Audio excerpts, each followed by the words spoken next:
Hey there guys, Wizard Crystal Scarred here, and I had a fantastic opportunity today. Some people from the Psycho Robot Studios got in touch with me and said, "Hey, you're a streamer. Here's our indie game. Do you want to do a review?" And I was like, "Yeah, that sounds like a great idea. That sounds fantastic. Yeah, hook me up." And so yeah, here we are. I'm putting out a video of Beep Boop Bot, or BBB for short. It is a twin stick shooter that's made in the Unity engine, and it's currently available as a demo on their Facebook page, and it's currently going through Steam Greenlight as that process. So if it's popular enough, if they get enough media attention, then yeah, they might be able to put it out. It might get out there. So this is like a first look. This is my third playthrough through the game, because my first one was just getting used to the game, and my second was making notes, and my third one was preparing for this commentary. So there's been a lot of videos and a lot of hype about it already put out on their website, and it's received positive and mixed reviews so far. So I'm hoping to contribute to the already kind of ongoing development process almost, rather than me running around screaming about different enemies. And this particular video is going to be breaking down the game in regards to positives, negatives, and things to look for in the future. And I hope this is quite useful for the developers. And I've had a really good time actually playing the game. I want to put it out there first that when I watched the videos and when I first had a look at the game, I wanted to dislike it. It kind of... I know it's awful to say, but unfortunately when it comes... I have quite a high standard. When it comes... I don't have a lot of time on my hands, and when it comes to gaming, I like doing something that I feel is worth my time. It's quite valuable because I don't have a lot of time to game. But... Hands up, I actually, as soon as I went into the game, I immediately enjoyed it. And I thought that was quite an interesting revelation. It's definitely a don't read a book by its cover kind of deal. And later on I'll explain why, but this game is a lot more than it seems, and I think it has a lot of potential. So yeah, just bear with me while I get to that as well. It's also just really good to get involved with the indie game community side. It's really good to try and get involved as possible, because that's the thing when it comes to video games and art and just media and culture in general, is that people should try and welcome it and open it with open arms. So yeah, the more things that we get out there, the more things that people can enjoy, the more things that we can refine, yeah, the better it is for everyone. So yeah, thank you for hooking me up and for looking me up. I hope this is useful.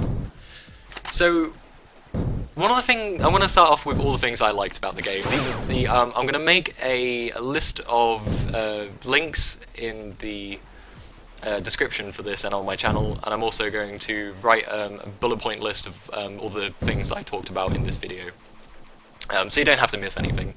And people can comment and say whether they agree or disagree. I'd be really interested to hear what other people think about it as well. I'm all for a good chat. So one of the first things that I really liked about the game, and something I hope the the gameplay that you're watching now describes, is the controls feel absolutely fantastic. The controls are spot on for your little robot guy. They felt quick, responsive. I felt agile. I knew exactly where I was going. I didn't bump. The collisions were quite good. I didn't pass through anything or go through anything I wasn't expecting or anything like that. It's just the reason why I mention it and praise it so highly is that I know in a lot of early developments that the controls and how the player actually feels when in the game is really difficult to get right, especially early on in the development. So for it to feel as quality as it does, yeah, it deserves quite a lot of praise. The thing about talking about controls is it's only something you can really feel when you're in the game. So talking about it outside might sound a little bit abstract, but yeah, the controls do feel good. The second thing I wanted to praise was the soundtrack. I'll talk about the sound effects a little bit later, but the music itself, it was some really good design decisions made on that. They were quite light-hearted, quite background and soft, kind of electro beats. Usually when I stream, I listen to non-lyrical chiptune and chill step and dubstep and other stuff like that. So to have that immediately as a feature in the back of the game, yeah, it was really nice. It's music that's appropriate to the setting, and it doesn't distract from the game. So the music isn't of a particular type that doesn't overshadow what's happening on screen, which in some games it particularly can. So yeah, good job on that. As one of their first developments, doing it in the kind of like the bullet hell genre, to do it as a Touhou game, to do it as like a top-down survival twin-stick shooter, it's really admirable. I think it has a wide appeal to a lot of audience. I mean, it appeals to shooters and casual players, and yeah, it's just easy to pick up, easy to learn. There's lots of assets, there's lots of flexibility to do with like bosses and enemies, different strategies. It's a very flexible genre, and kind of the passion for it kind of shows through in the game. I don't know if the designers have played many twin-stick shooters, or have lots of history in that genre. But yeah, I recognise that, and yeah, I enjoyed that. I think it was a good design decision. So in the future, I think the game has lots of potential for extra like modes, if that makes sense. I had a small list written down here, but if they put in multiplayer, that would be a really, really enjoyable experience to run around in like this kind of like, I want to say post-apocalyptic sci-fi kind of like romp. I think that'd be a lot of fun if it had between 2 to 4 players. Kind of like like Smash TV. Like it would just be a really fun kind of like shared experience. Just to even just go through the basic story, just having another person running around and shooting and bump into and to like accidentally like hit. I think it would be really, really fun. Other modes that you could add would be a survival mode, where it's a score attack, where you're just against incrementally more difficult enemies, like Geometry Wars style. If there was a boss rush, that would be really good. If there was like a room or like a mode dedicated to showcasing all of the bosses that have been designed for this game, because I feel that's where a lot of like the passion has gone in the game. I feel that's where a lot of the time for animations, where all of the interesting designs have ended up going to. So if you could just play a mode where you could just see that work and just interact and mess around with it, that would be really good. I would value that. And a New Game Plus as well, because the game, one of the premises around it is when you defeat a boss, you gain its upgrade. You take on an element about that boss and put it onto yourself. So you start off with just being able to move around and having little pea shoots like pew pew pew. But after this, when you complete the game, it'd be really great to be able to go back into the game with all of those upgrades already. So a boss that you thought was difficult before, you can really see the progression of your little robot, and it would be an enjoyable thing to experience, I think, where to see where you've come from to where you go to at the end of the game. So if there was a Dark Souls style like New Game Plus experience, I would play that. And the other thing I really wanted to praise and this is more to do with the people behind Psycho Robot Studios, was I think their like media outreach and their streamer and YouTube outreach have been absolutely fantastic. They've been nothing but like kind and courteous through messaging, and they've getting a lot of content made just because they're nice guys, or ladies. I don't know.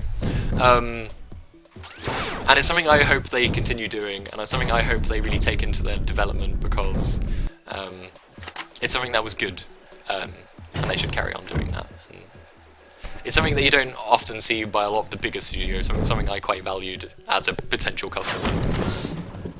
And I just died.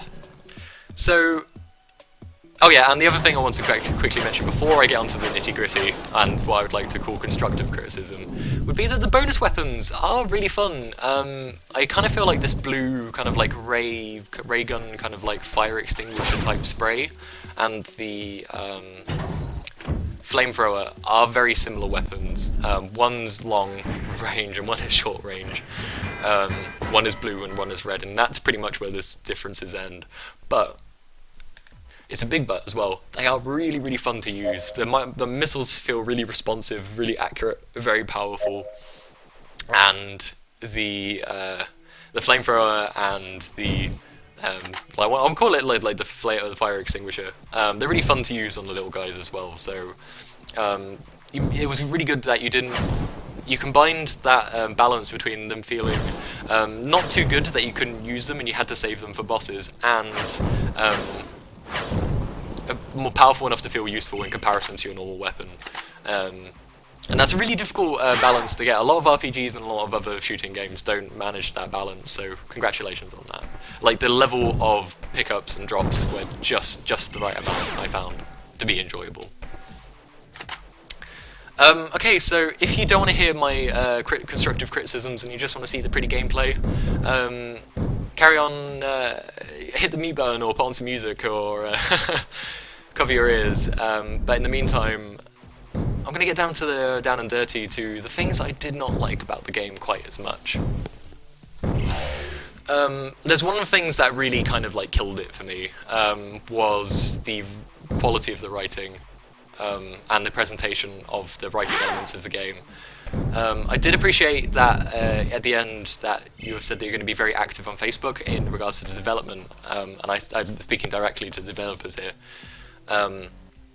But Peak and Peak, P-E-A-K and P-E-E-K, mean two very different things. One's the top of a mountain and one is a quick look. So the only reason why I really highlight it is because, well, two reasons really. It kind of like brought me out of my concentration about what I was trying to do with the game, and that was to try and enjoy it and review it and to get first impressions. So it kind of like distracted me from that almost. And secondly, it kind of breaks immersion is what I was trying to get across. And secondly, it's kind of like a presentation thing. So it's like it would be like going to a like an interview and having typos on your CV or showing up in the wrong uniform. It kind of shows carelessness. So just spell checking and just rewriting a few things would be quite valuable. One of the things that really irked me at the start of the game, that's part of the reason why I wanted to dislike it, was there's a oh my god they killed Kenny reference from South Park. I felt that was slightly childish almost, and it could even get in trouble for copyright problems, but I'm sure the guys behind South Park aren't going to be that too worried about it. But yeah, that's one of the things I would say, as soon as you want to put out another demo, I would say please work on that writing and the story. Because a game like this, the inherent joy of it doesn't come through the story, it comes through its action, through the gameplay. It comes through how it feels, it comes through the animation and the game itself, and not because you don't need someone to tell you why, almost. So the only other thing I would say, or say only, it's a bit of a long list, so bear with me, is that it's kind of, the genre for it is called casual. It's self-described as being a casual game. I feel that this may be a incorrect genre type, for the game. It's quite hectic, it's quite busy, it's not... Well, I died on the first level, for example, and I died a lot on the second level during my second playthrough as well, because, it's not an inherently easy game. I might just be bad at it. But when I think of casual games, I think they're quite light-hearted, often think they're quite cute. I often think, they're quite easygoing, they're going to be quite relaxing. Well, this is, has more positive stress kind of situations. It has lots of things going on all the time. It wasn't a kind of casual experience for me. See, I was trying to avoid this, and this is something that I've been re-recording over and over again. And I don't think there's any nice way of putting it, but the sound and the graphics aren't quite up to commercial standards. They kind of look like it's been brought out of the, all the assets feel like they've either come out of stock, kind of clip art sounds, and the graphics kind of look like they come from an early generation PS1 game. Well, I think that's okay for like a two-man team, and while it's okay for an indie game, I don't think it's something that people are prepared to pay for, ultimately. So if something that was a bit more stylized, or something that was a bit more polished, or a bit more finished, I don't know if Unity is going to be able to, like, a basic Unity package is going to be able to provide that. And I think, especially when it comes to the bosses, you've done a really good job. It would just be a case of like making everything up to your boss's standards, which might be difficult to do. So I like the game and I like the gameplay, but the graphics and the sound kind of distract me from like fully enjoying it. And usually I'm not a hugely graphically minded person. I play all of my games on minimum graphics because I have a crap computer. But it was just a step too far. So one of the other things that I didn't, what wasn't ultimately clear, was partly about when the bosses spawn. I realised now, after watching a few other videos and after testing it myself, that the bosses spawn at 1,000 points. But to me, that feels like an arbitrary goal. It doesn't. There's no reason why the boss can come out at 100 points or 500 points. It's a meaningless number to a player. There should be like a meter. There should be like an aggression meter, or like there should be a timer where the boss is winding up to try and take out this little pesky robot. Just having score, unless I'm doing a score attack, means very little to me as a player. So if there was more of a reason to why the boss would have to go from not being present to having to turn around and take out this little guy, that would really help draw things in, and I hope it's something that you think about in development. The only other thing I want to talk about in regards to like graphics would be I have seen some sneak peeks of different levels, and you kind of tackle it there. But in the first 2 or 3 levels, your main color is grey. So if you're going for like a nitty gritty kind of like futuristic, quite cold styled environments, I mean, that's all great. I mean, I don't usually like overly colourful games. I mean, I like Gears of War and Call of Duty as much as the next guy, but the game, the grey, it's really predominantly grey. When you're trying to present and show people how lovely and wonderful your game is, I can't think of a more unattractive colour. But I mean, it's a very minor thing. It's something that you probably do in different like challenge and other levels. I know that, understanding games like this, you come from one place and go to another. But that's just first impressions. I'm just saying.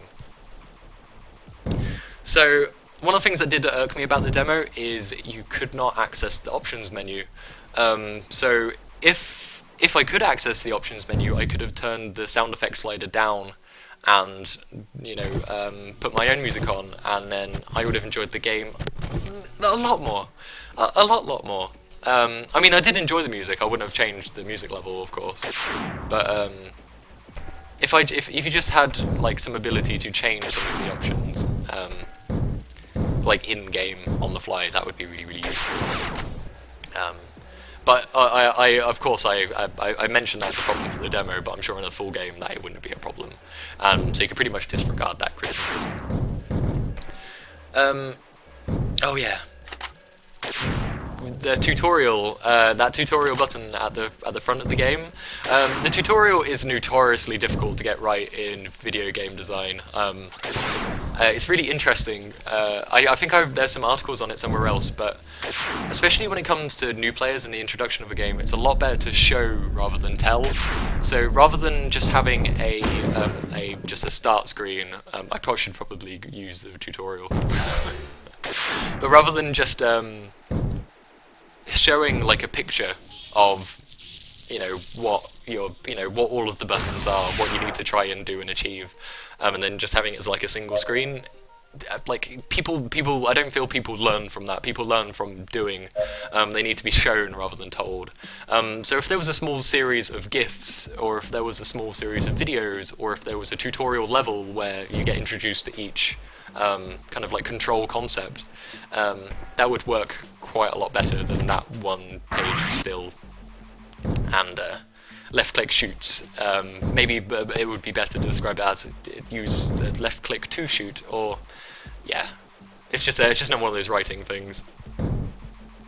So yeah, the tutorial, I would say. The game, I actually think my enjoyment of the game would have been better without a tutorial. Without that being there as like an afterthought almost. I would prefer to be able to go into the game and try and learn from it, and then like maybe go to like a page on the options menu to say, oh, what is the control to use like the flamethrower, for example? Oh, it's right click. Okay, I understand that now. Or to try and reward players for their kind of like exploration of that. That would be a little bit better, maybe. And then the only other criticisms I have are really very minor, and they were only things that very slightly distracted me from my full enjoyment of the game. When the enemies explode, there's too much rubble. The enemies explode, they almost look like a caricature of an explosion. I'll see if there's an example. Yeah, there's so much like spread, there's so much like 2D like bits. They look like glass that just shatters everywhere. And while people might enjoy that, I felt like it was a bit superficial. And a bit unnecessary, and it made claws slow down in like worse computers. Like that fiery pop was more enough of a kind of like signal that enemy is no longer with us.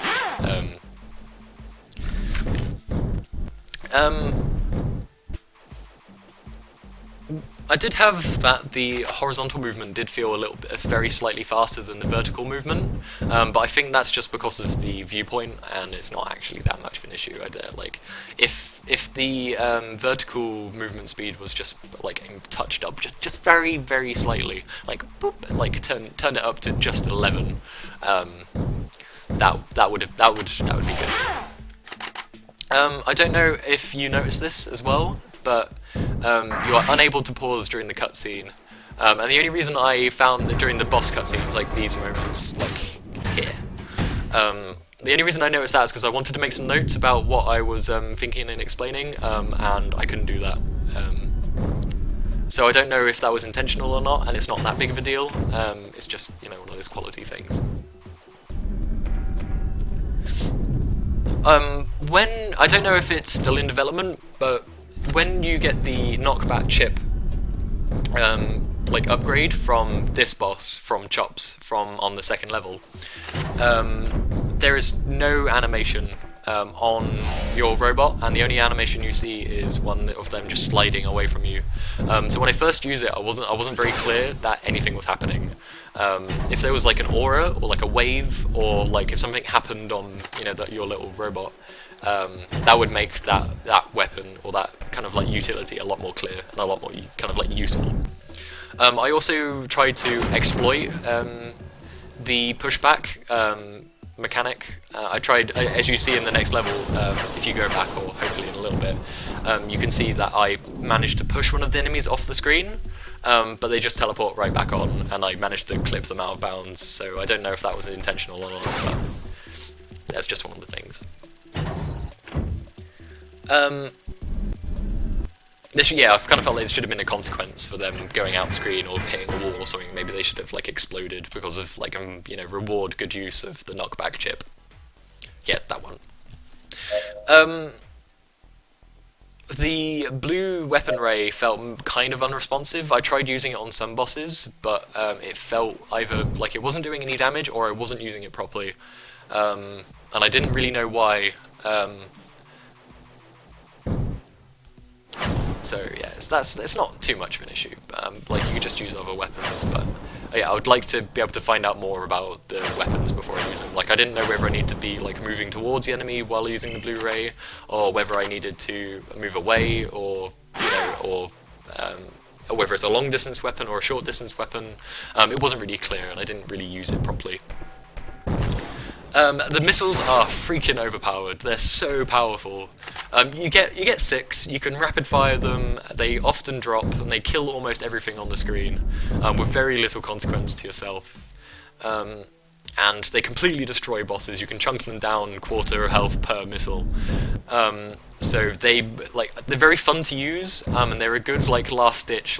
Oh crap, I'm gonna die. I have to kill everything on screen. But they're really overpowered.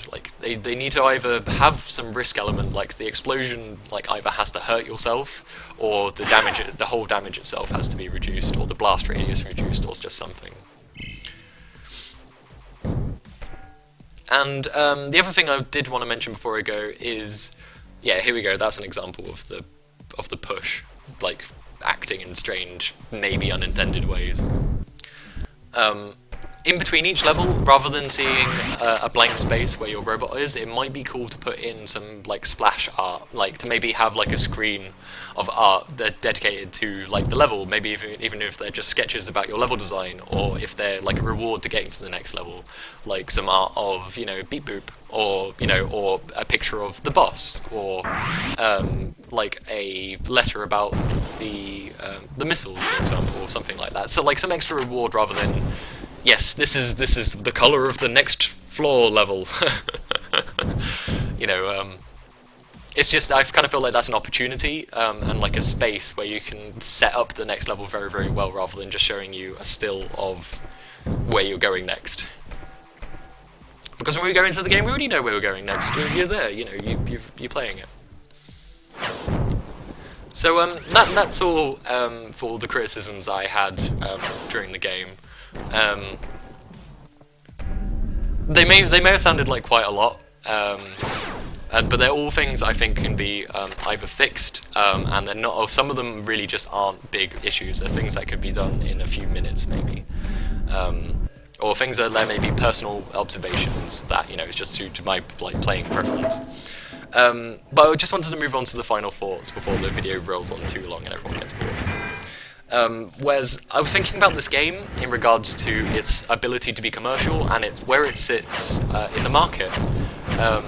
And I hope the developers spend some time, rather than thinking about making their first game and getting it out there and making sure it's all playable and it's quality and people enjoy it, but thinking about it in comparison to other games that already exist, and where it sits, how it competes.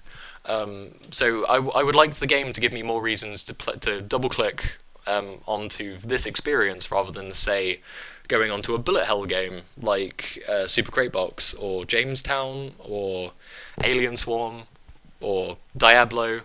I feel like Beep Boop Bop has to give me, because it's not going to do it on graphics or sound, so the gameplay is already tight, but there needs to be those extra modes and those extra assets that really highlight the really fantastic elements of the game. So I need the game in the future, if I was going to be a potential customer, to give me reasons to play this instead of those other games, which are already critically acclaimed and are all very high quality. So yeah, my last things to say would be, I think the game has lots of potential. I think it's been a really interesting experience to try and mess around with this game and try and think about it critically. It's been a new experience and I've really valued it, and I hope nothing but the best for the Robot Studios. I think the game is a bit rough around the edges. I feel like it needs to sound and look kind of prettier, but they need to keep a lot of the same kind of spirit and a lot of the same elements. How much if the game carried on like this at its current state, how much would I pay for it? Well, unfortunately, it's not a game that I would usually play. I usually play MOBAs and FPSs, so it's not something that I would think that I would relax and just double-click on and automatically play. And for that reason, if it was an experience that I thought, oh, it's not, I can share this with, my girlfriend, I can share it with my, my best buds. We can, have a 4-player, maybe 4-hour experience. I would probably spend maybe between £2 to £3 on it per copy. Or if you did a bundle where you could buy 4 copies and then 1 for you and 3 for friends, that would be fantastic. You would have such a good market for that. But yeah, I would also buy it if it's on sale. But thank you very much for the opportunity. I hope you enjoyed the video. I'm going to go now. So yeah, all the things are going to be in the description of the video. And thank you for watching. I hope you had a good time. I had a great time. And yeah, I'll see you next time. Hopefully see you on my channel if you want to hang out and chat about the game, or hang out or chat in general. Okay guys, see you later. Thanks.